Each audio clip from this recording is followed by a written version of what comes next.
Buenas tardes, profesor Ramiro. Vamos a exponer con mi compañero Cañari el tema de lo que es los protocolos de la capa de enlace de datos que corresponde al trabajo autónomo. Bueno, vamos a exponer, primero voy a exponer yo y después va a salir él a exponer la otra parte de lo que es el trabajo. Bueno, vamos a empezar para iniciar esta exposición hablando un poco de la capa de enlace de datos.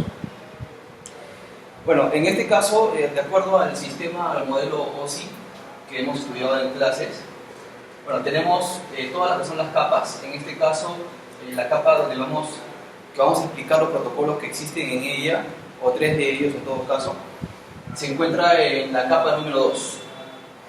Es la capa que prepara los datos para enviar por la parte física de en este caso un computador. A su vez, la capa de enlace de datos se divide en dos subcapas, que son el LLC y la MAC.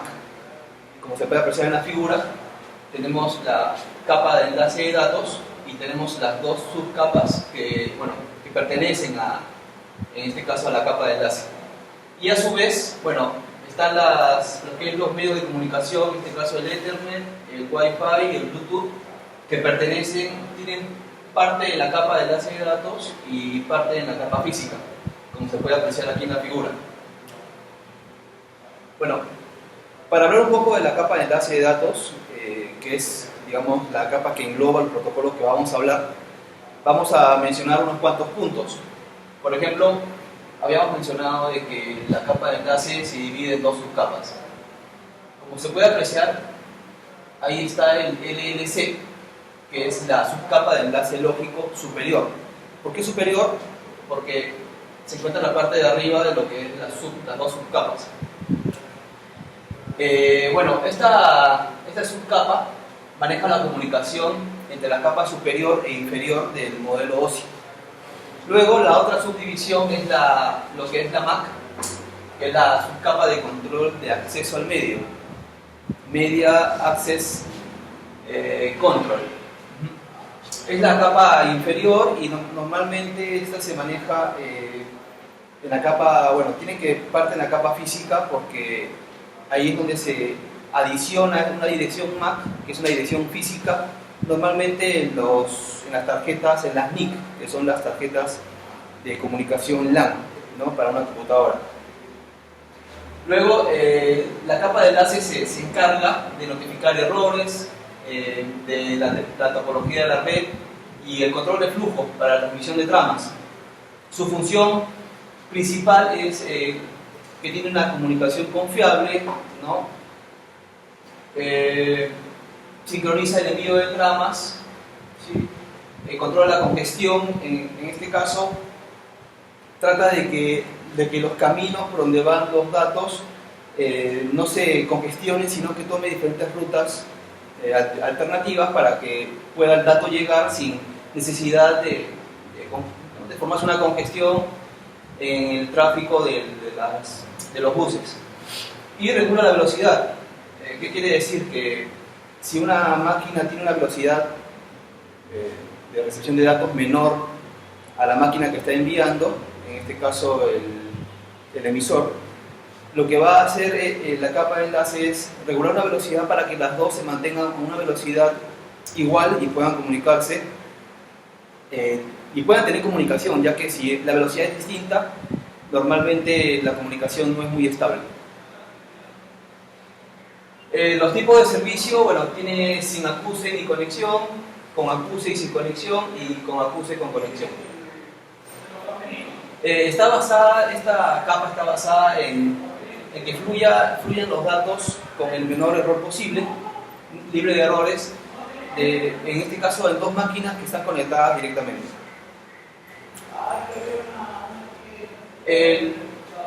Esta capa tiene una trama. Como ejemplo hemos puesto la trama del protocolo Ethernet, que es una trama común en lo que es la capa de enlace para redes LAN.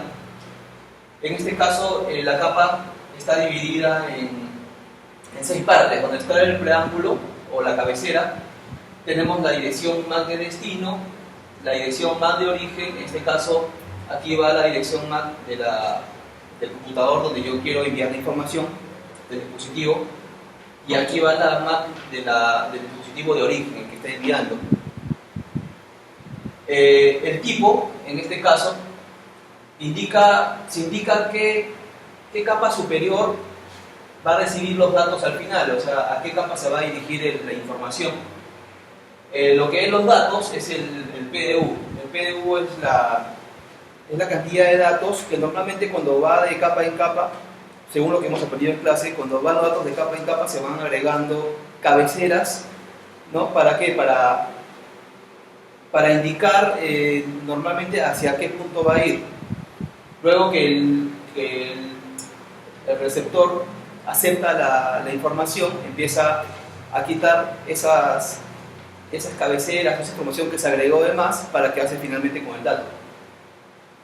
Y bueno, la secuencia de verificación de trama verifica si hay alguna trama dañada en la recepción de los datos.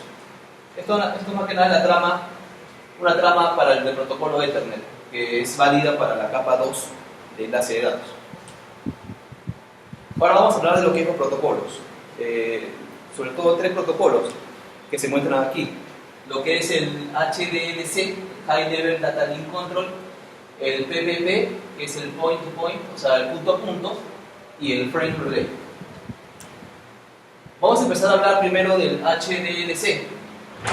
Este protocolo es de propósito general punto a punto. Se basa en el ISO 3309 y en el ISO 4335. ¿Sí?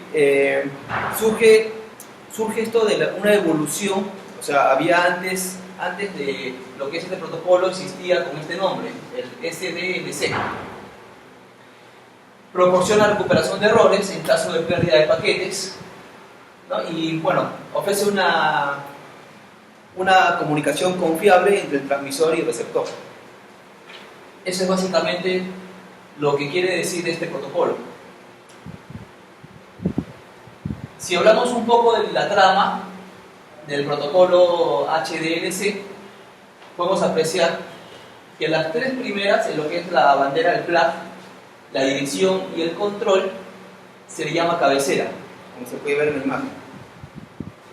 Y los 2 últimos, el FCS y el flag, o sea, es el indicador de que la trama ha terminado, se llama call.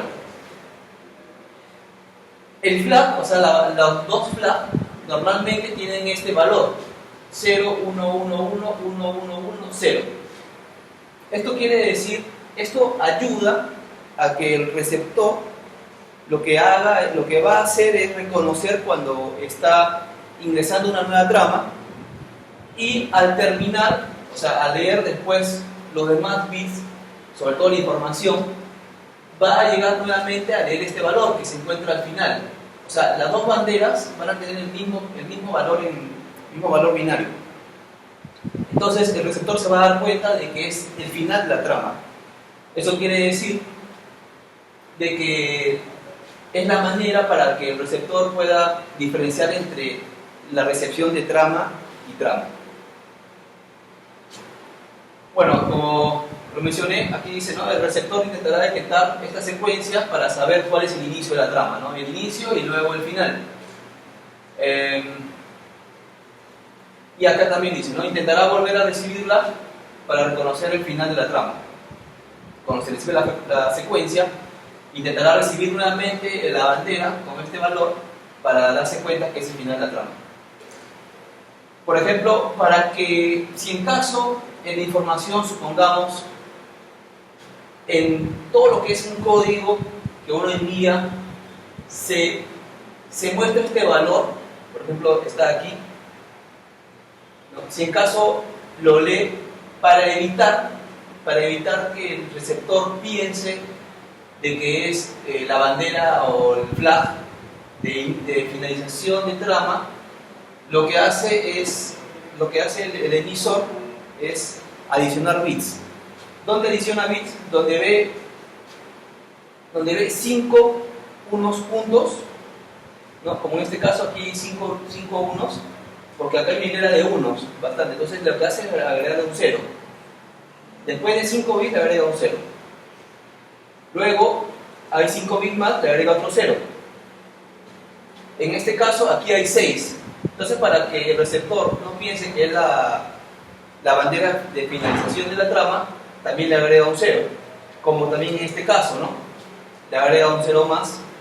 Luego el receptor hace un procedimiento por el cual se llega a dar cuenta de que estos ceros se adicionaron antes de enviar la trama.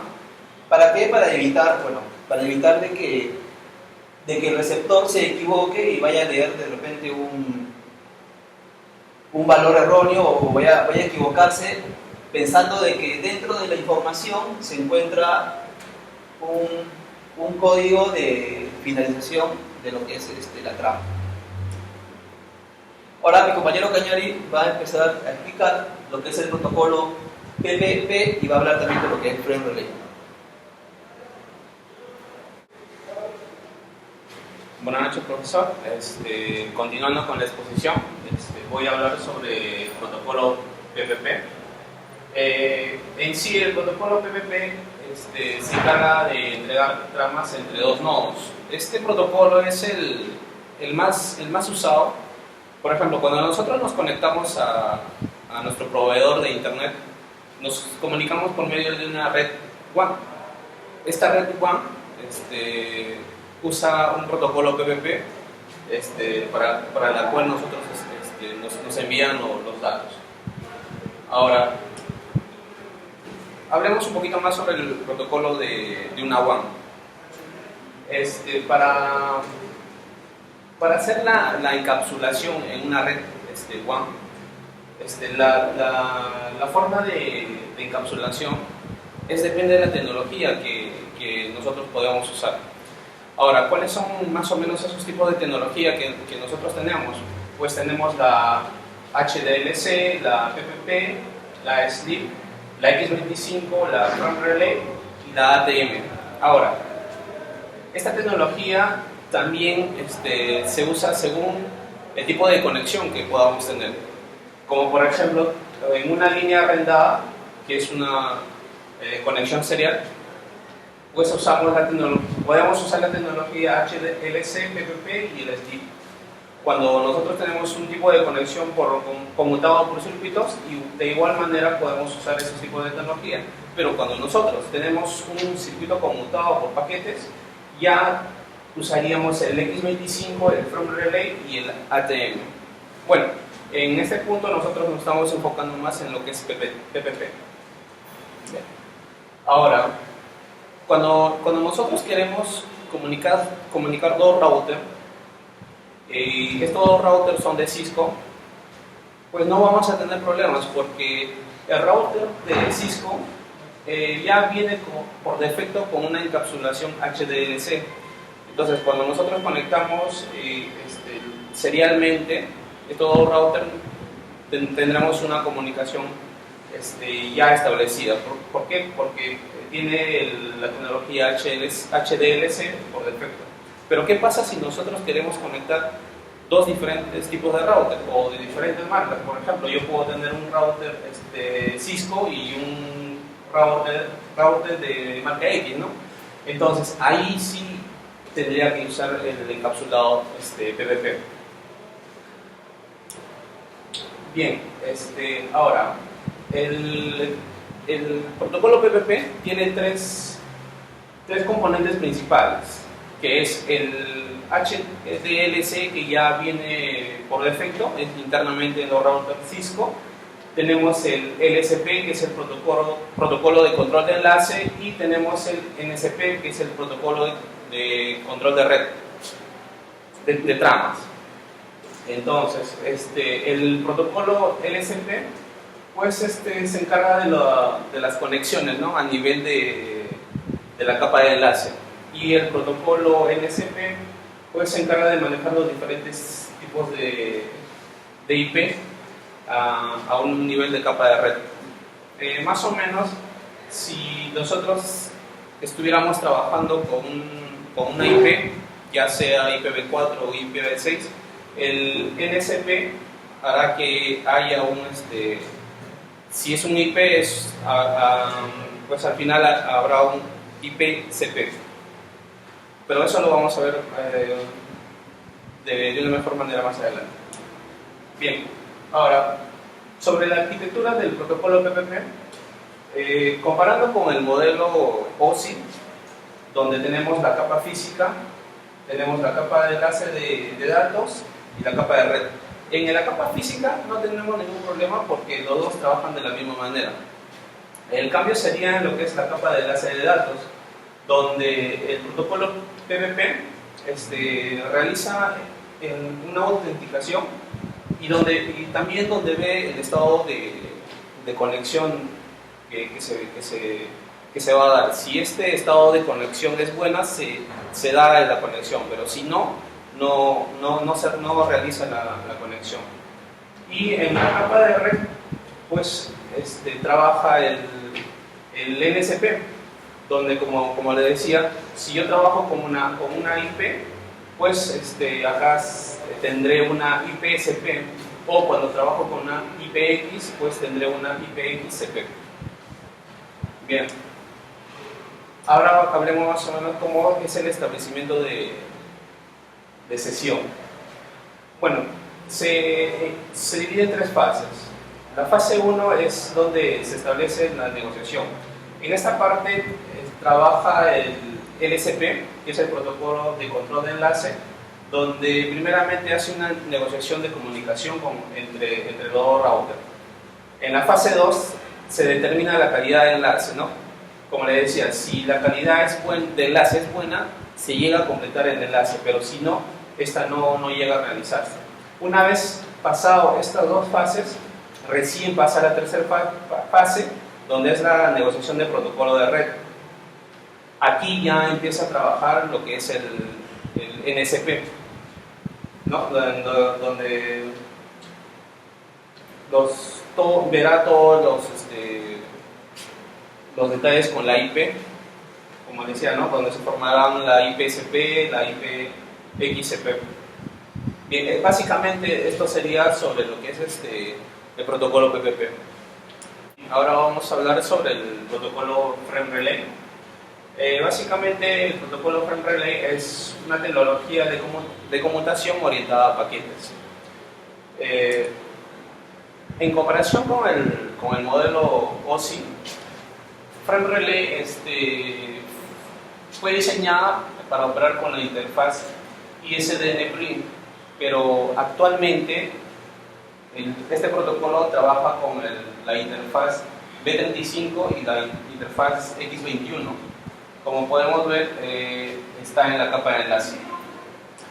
Bien, ahora veamos qué tipo de equipo se utiliza en un protocolo Frame Relay. Básicamente lo que se utiliza es el DTE. El DTE es el dispositivo que se encuentra en las instalaciones del cliente, ¿no? Es un equipo terminal de datos donde llega la información. Tenemos el DCE, que es un equipo de comunicación. Se encuentra en las instalaciones del proveedor del servicio.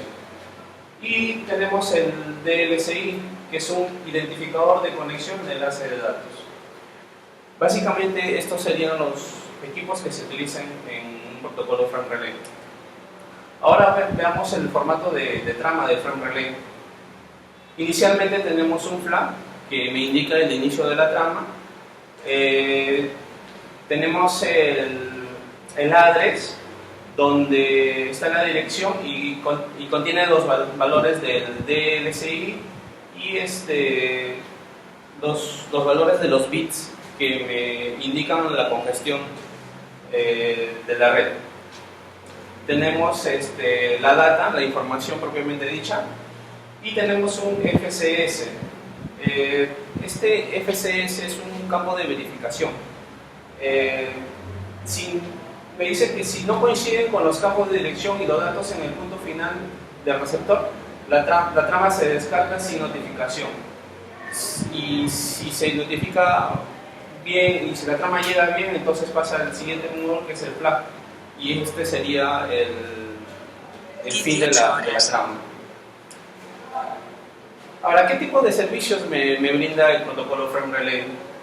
Básicamente lo que me da es el servicio de envío de datos y el servicio de voz, ¿no? Como vemos en el esquema.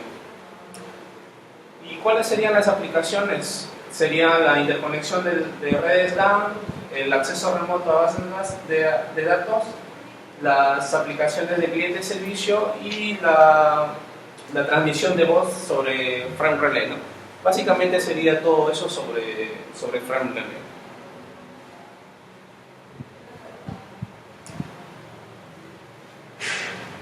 Bueno, profesor, eso sería todo lo que es la exposición que hemos preparado.